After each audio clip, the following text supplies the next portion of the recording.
Mesdames et messieurs, bonsoir et bienvenue dans cette édition d'Information. Les titres. Le discours du Premier ministre guinéen fait la une de l'actualité nationale et fait réagir les QG des formations politiques à Conakry. Si les uns sont satisfaits des grands axes de la politique générale de son équipe gouvernementale, d'autres par contre sont restés sur leur fin. Réaction croisée à suivre dans ce journal. Troisième semaine de plaidoirie et réquisition dans le procès des événements du 28 septembre 2009. Les avocats de la défense reviennent à la charge si le parquet avait requis un chapelet de peine contre plusieurs accusés. Les conseils de Marcel Guilavogui s'interrogent sur leur base légale pour faute de preuves pour asseoir l'imputabilité de leurs clients. Ils demandent leur relax pur et simple. Écho à suivre. Fermeture des médias Conakry et leur antenne à l'intérieur du pays, le sujet résonne à l'hémicycle du Palais du Peuple. Le Premier ministre accuse les patrons de presse d'avoir traîné les pas pendant les responsables d'Espace TV annoncent des actions judiciaires contre l'État guinéen. C'est tout pour les titres.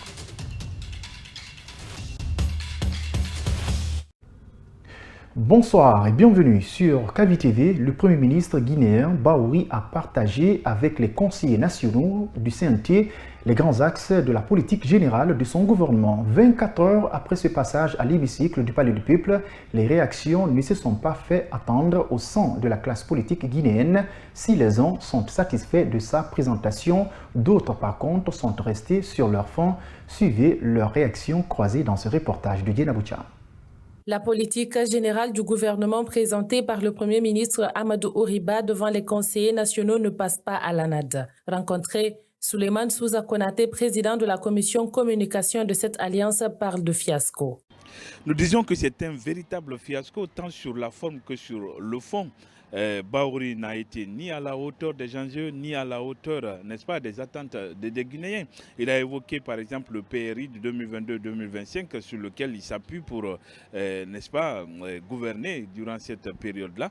Il a parlé du volet social, du volet politique et du volet économique. On doit simplement rappeler au Premier ministre Bahouri que depuis que le CNRD est au pouvoir, il a détruit carrément tout ce qui a été construit depuis un certain temps. Gouverner, c'est pas facile si on est politicien du ventre, si on arrive, n'est-ce pas, à des postes de responsabilité pour y passer des stages et faire face ensuite aux préoccupations des Guinéens. C'est pourquoi il faut laisser les postes de responsabilité aux Guinéens d'expérience, aux Guinéens qui ont de la capacité intellectuelle à pouvoir créer de la richesse, à pouvoir mobiliser les fonds, diriger notre pays, ce qui va permettre aux citoyens guinéens de ne plus aller se faire tuer dans les eaux méditerranéennes et sur le désert comme cela se passe aujourd'hui. Par contre, Bella Kamano, président du parti Rassemblement national pour le progrès de Guinée, trouve cette présentation encourageante. Pour cet acteur politique, le Premier ministre a touché plusieurs points sur lesquels le peuple l'attendait. Et je crois qu'il a été bien inspiré en expliquant aux acteurs politiques que nous sommes, en expliquant aux acteurs sociaux, en expliquant au peuple de Guinée que cet aspect politique est effectivement pris en compte dans son agenda parce qu'il est conscient qu'il est Premier ministre de la transition. Il faut donc commencer dès maintenant à mettre en place des dispositifs qui permettent à notre pays de retourner à l'ordre constitutionnel. La sortie du Premier ministre m'a satisfait en grande partie. C'est pourquoi ce matin, je me suis dit que si c'est pour aller parler encore de la sortie du Premier ministre, alors que moi j'ai été convaincu par la sortie du Premier ministre, à près de 60-75%, ce n'est pas la peine que je vienne. Parlant du cadre de dialogue inclusif, l'ANAD, par la voix de son président de la commission communication, trouve la démarche biaisée. Justement, Amadou Ouriba a annoncé d'être ouvert au cadre du dialogue, mais l'ANAD ne trouve pas cette déclaration franche. Le directeur du service de communication de l'ANAD décrit le dialogue de faux problèmes puisque les acteurs politiques ne trouvent aucun problème avec le fichier électoral de 2020. Suivez Souleymane Souza Konaté au micro de Diena Boucha. Vous avez toujours le même Bahouri vous dire ici que tout le monde n'est pas obligé d'être autour de la table. Ça veut dire simplement que dans un coin de sa tête, il a une politique d'exclusion. Ça, c'est un premier élément. Le deuxième élément, lorsque vous voulez dialoguer avec les gens, parce que nous, à l'ANAD par exemple, nous croyons aux vertus du dialogue et nous disons toujours qu'avec un dialogue franc, honnête et constructif, il n'y a pas de problème qui soit insurmontable. Mais malheureusement, on nous a toujours opposé un refus catégorique chaque fois que nous faisons des propositions. Ils sont en train de s'accroupouter sur une activité de RAVEC pour aller tirer le fichier électoral et permettre d'aller retour à l'ordre constitutionnel. Nous disons que c'est un faux problème. Ce sont des acteurs politiques qui compétissent pour occuper des postes de responsabilité dans notre pays. Les acteurs politiques vous disent qu'ils n'ont aucun problème avec le fichier qui existe aujourd'hui. Ce fichier-là qui a permis d'aller, n'est-ce pas, à l'élection présidentielle du 18 octobre 2020. Il suffit simplement de le toiletter, intégrer les Guinéens qui ont eu 18 ans entre-temps et sortir les cas de décès, comme cela se fait partout aujourd'hui dans la sous-région. Il faut que le Premier ministre Bahory intègre cela dans sa démarche et comprenne que les acteurs politiques et les acteurs sociaux que nous sommes n'allons pas permettre, n'est-ce pas, aux militaires et à ces valets civils de continuer à nous faire tourner dans la farine et à mettre le pays, n'est-ce pas, dans une situation difficile parce qu'aujourd'hui, toutes les actions posées par les militaires concourent à l'instabilité politique et conduisent le pays vers des lendemains incertains. Aujourd'hui, le dialogue est rompu totalement entre les acteurs politiques, les acteurs sociaux, le CNRD, ce qui nous amène d'ailleurs à nous retrouver ce matin au siège de l'UDG du président Mamad Silla pour organiser la résistance contre la volonté du CNRD de confisquer le pouvoir. Et pour nous, la transition prend fin au plus tard le 31 décembre 2024. Répondant à une question d'un conseiller national de la transition sur le panier de la ménagère, Amadou Riba, chef du gouvernement, dans la présentation de la politique générale du gouvernement, a décliné quelques aspects nécessaires pour garantir la stabilité du pays. Selon le Premier ministre, l'allègement du panier de la ménagère dépend de nombreux facteurs. Fatoumata Kane, Ansoubaïlo Baldé. Chercher les moyens nécessaires pour servir le pays et remédier aux problèmes de la population à travers des réformes fiscales et une meilleure gestion des finances publiques tout en calculant les dépenses sont des aspects essentiels pour garantir la stabilité d'un pays. Dans la présentation de la politique générale du gouvernement, le Premier ministre, répondant à une question d'un conseiller national de la transition sur le panier de la ménagère, a affirmé: Gouverner, ce n'est pas facile. C'est comme la mère de famille qui sait pertinemment qu'elle doit nourrir ses enfants et qu'elle se retrouve des fois sans ressources, sans revenus. L'État aussi, dans une large mesure, c'est comme ça. Si on ne peut pas faire quelque chose, ce n'est pas parce qu'on ne veut pas, mais c'est parce qu'on ne peut pas, parce qu'on n'a pas les moyens. Et donc, gouverner, c'est de rechercher les moyens partout où ils sont pour que ces moyens soient mis à la disposition d'une volonté politique pour servir le pays, pour servir sa population. Pour Amadou Oriba, rendre à la Guinée son indépendance agricole est essentiel pour favoriser l'allègement du panier de la ménagère. On ne doit pas continuer à aller tendre la main à une puissance agricole pour dire, s'il vous plaît, permettez-nous d'acheter du riz avec vous.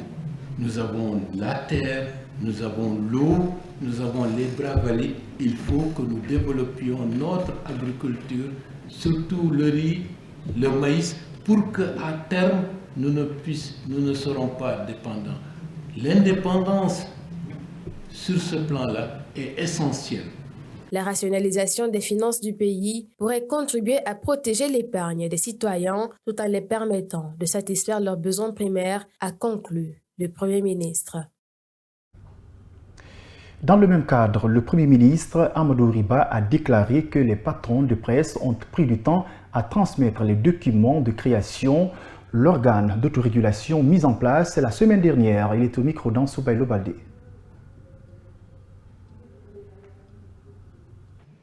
De 2 mai au 21 mai, c'est comme si une mouche les avait piqués davantage. La sanction est tombée le 21 mai. Le 22 mai, je reçois la charte d'autorégulation. Donc, c'est médecin après la mort. Donc, il faut que ce soit clair. Nous leur avons tendu la main. J'ai pris la responsabilité d'engager ma crédibilité en pensant que, à travers ça, ils auraient compris qu'il y a nécessité d'améliorer le processus de l'exercice du métier de journaliste dans le pays parce que pour plusieurs raisons. Nous sommes dans un environnement fragile où nous avons vu ce que des médias ont pu commettre en Côte d'Ivoire lors des événements de 2009-2010 avec des presses ultra-partisanes qui ont alimenté les graines de la haine et de la guerre civile. Nous avons vu ce que les radios Mille-Collines ont fait au Rwanda. Nous ne pouvons pas nous permettre que dans ce pays, que dans un contexte de déstabilisation généralisée de l'Afrique de l'Ouest, qu'on laisse libre cours à des mécanismes susceptibles de remettre en cause les fondamentaux de la stabilité et de la sécurité nationale. Quiconque le fait, il sera totalement irresponsable. 72 heures après la fermeture de 3 médias par les autorités, le groupe Adafo Media se fait voir. En point de presse ce mardi, le directeur général d'Espace TV annonce des actions judiciaires contre l'État guinéen. Salimatou Diallo. Au cours de l'entretien avec les médias, le directeur général d'Espace TV a fait un point sur la fermeture de leurs médias par le ministère de l'Information et de la Communication. Jacques Léwa Leno déplore que cela vienne du ministère et non de la haute autorité de la communication. Ce n'était pas à lui de prendre cette décision. C'était à la HAC de le saisir et en ce moment, il aurait pu réagir. Je sais une chose, la HAC ne l'a pas saisi. Si c'était le contraire, la HAC aurait déjà réagi pour dire oui, c'est nous qui avons pris cette décision. Parce que Yacine, quand il nous a retirés sur des bouquets et puis les commentaires ont commencé à fuser de partout, il est sorti sur des antennes pour dire qu'il assume. Nous ne nous reprochons de rien. Je crois que s'ils ont des choses à nous reprocher, ils peuvent le spécifier. Mais c'est parce qu'ils n'ont rien à nous reprocher, c'est pourquoi ils disent comme ça. Soit tantôt ils disent organe d'autorégulation, tantôt ils disent une mouche nous a piqué, demain ils vont dire le lion est sorti là-bas. Il n'y a pas de raisons suffisantes. Ils ne vont trouver des raisons que dans nos propos qui les ont choqués. Et nos propos choquent tellement de Guinéens que si tout le monde devrait se mettre contre nous, c'est qu'on serait déjà mort il y a longtemps. Poursuivant, Jacques Léwa Leno rappelle les conditions difficiles que traverse le personnel d'Espace TV, d'Espace FM et Suite. Bon, moi personnellement, je n'ai reçu encore aucune menace. Je dois être honnête de le dire. Mais certains de nos collègues ont reçu des menaces. La menace globale qui pèse sur nous, c'est bien sûr le fait que nous soyons désormais au chômage, puisqu'il faut dire les mots tels qu'ils se présentent. Mais ce n'est peut-être pas le manque de travail en soi qui nous fait mal. C'est le fait que chaque matin on se lève et qu'on ne vienne plus dans ce studio-là pour commenter l'actualité nationale. Ça fait mal, parce que c'est ce que nous avons choisi. Nous ne sommes pas des journalistes par défaut. C'est vrai que c'est difficile à supporter, mais puisque nous croyons à la liberté de la presse, nous continuerons à nous battre. Au terme de notre entretien, le directeur général d'Espace TV a annoncé des actions judiciaires pour être rétablis dans leurs droits. La situation sociopolitique du pays préoccupe certains acteurs politiques. C'est le cas du président du parti La Nouvelle-Guinée, NG. Il demande l'union sacrée des acteurs sociaux et politiques. C'est pour amener les autorités de la transition guinéenne à organiser les élections avant la fin de l'année 2024. Mohamed Sissé déclare que si toutefois le CNRD n'organise pas les élections avant le 31 décembre 2024, la Guinée va se retrouver avec un gouvernement civil dont à sa tête un autre civil. Mamadou Tanouba l'a rencontré ce mardi. Mohamed Sissé appelle ses pairs de la classe politique et acteurs de la société civile à une union sacrée pour contraindre le CNRD à organiser les élections avant le 31 décembre 2024 comme convenu avec la CEDEAO. Le président du parti La Nouvelle-Guinée, ANG, pense que cette option est une obligation au vu de ce qui se dessine. L'union sacrée de la classe politique, ce n'est pas aujourd'hui une option, c'est une obligation qui s'impose à nous. Aujourd'hui, on ne peut plus être dans les considérations, quels sont ceux qui ont applaudi le coup d'État, quels sont ceux qui n'ont pas applaudi, quels sont ceux qui ont condamné, quels sont ceux qui n'ont pas condamné. On n'est plus à ce niveau. Aujourd'hui, quand nous voyons ce qui se passe autour de nous, il y a le Tchad qui a donné carte blanche au président de la transition, le Burkina Faso qui est de l'espace CEDEAO, et un jeune qui avait promis dès le début de sa transition que oui, tout ce qui avait été convenu avec Macron, son prédécesseur, c'est lui qui l'a renversé, qu'il allait respecter l'engagement de ce dernier vis-à-vis de la CEDEAO. Aujourd'hui, il a retourné sa veste et il y a une transition de 5 ans qui va se passer, c'est pratiquement un mandat. Si nous voyons tout ça autour de nous aujourd'hui, je pense que la classe politique, la société civile, il est important, il est indispensable, c'est même impératif qu'on se retrouve, qu'on discute et que nous exigeons du CNRD l'organisation des élections. Au-delà du 31 décembre 2024, ce politique propose la mise en place d'un gouvernement civil si toutefois le CNRD ne respecte pas son engagement à tenir les élections. Vraiment, personne ne s'attendait à la gouvernance que nous avons actuellement. Et là, il est temps que nous arrêtons cette gouvernance. Et si toutefois le CNRD n'organise pas les élections d'ici le 31 décembre 2024, il va sans dire que la classe politique va se retrouver avec la société civile pour mettre en place un gouvernement purement civil, 100% civil, et nous aurons un président civil qui ne participera pas aux élections. Pour éviter à la Guinée une éventuelle crise de confiance, Mohamed Cissé de l'ANG demande au général Mamadi Doumbouya de tenir ses engagements. Des acteurs sociopolitiques se réunissent pour barrer la route à tout glissement de calendrier de la transition. La rencontre a eu lieu ce mardi au domicile de Mamadou Sylla, président de l'Union démocratique de Guinée. Kalimodou Yansane, vice-président de l'UFDG, s'est confié au micro d'Ansobaïlo Badé au sortir de la rencontre. Effectivement, les acteurs politiques étaient là aujourd'hui en très grand nombre. Il y avait même les grandes figures de la politique guinéenne qui étaient là. Et je crois que Mamadou Sylla a eu l'honneur de pouvoir réunir autour de la table tous ces acteurs politiques de la Guinée. Je ne dirais pas tous, mais l'essentiel. Donc, après 3 heures de réunion, on a estimé qu'il faut que les élections et toutes les élections, toute la procédure de passage à l'ordre constitutionnel soit réglée avant le 31 décembre 2024. Et pour cela, il y a des stratégies qui vont être engagées. Une commission de stratégie va être mise en place.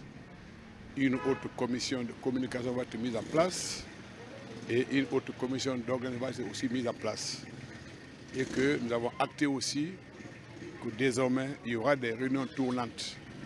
Voilà ce qui est essentiel. Pour finir, 3e semaine de plaidoiries et réquisitions au procès des événements du 28 septembre, la défense de Marcel Guilavogui déplore que la partie civile et le parquet ont manqué d'apporter des éléments prouvés de culpabilité de Marcel Guilavogui. Maître Abou Kamara et Maître Sidiki Berete demandent au tribunal de ne pas condamner sur la base des subjectivités. Amara Bangoa.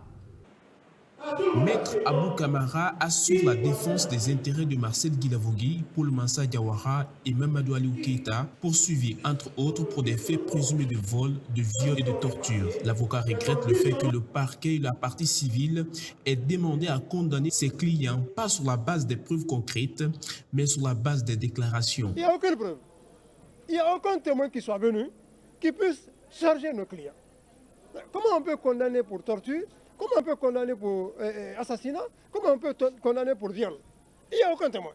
Maître Sidiki Berete assure aussi la défense de Marcel Guilavogui. L'avocat de celui qui est poursuivi pour 6 infractions s'est attelé à démonter les insuffisances des peines dans la réquisition du parquet qu'il juge non conforme aux articles cités. Faire basculer les arguments, détruire même les arguments du ministère public qui a abandonné le droit interne au profit du droit international, qui sera impossible. Alors que leurs clients ont été présentés comme auteurs de certaines atrocités le jour du 28 septembre, ces avocats soutiennent plutôt que leurs clients sont des victimes après plus d'une décennie passée en détention. C'est pourquoi ils demandent au tribunal la relaxation pure et simple des accusés. C'est la fin de cette édition d'information à tous. Merci de l'avoir suivi et bon site de programme sur KVTV et au revoir.